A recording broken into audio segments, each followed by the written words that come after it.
guys, good afternoon. Dito po kami ngayon sa Calapinay Resort Campsite, Calatagan. Ito sa may Parola, ano.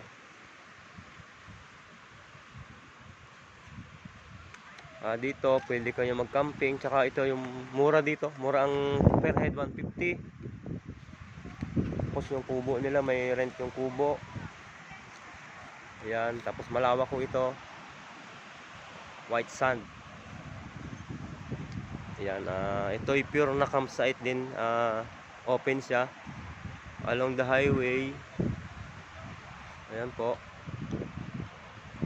Ayan, Calapinay Cottages Campsite.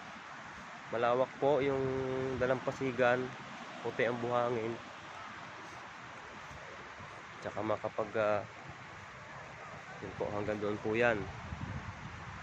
Pero hindi na po tayo papunta doon, ano.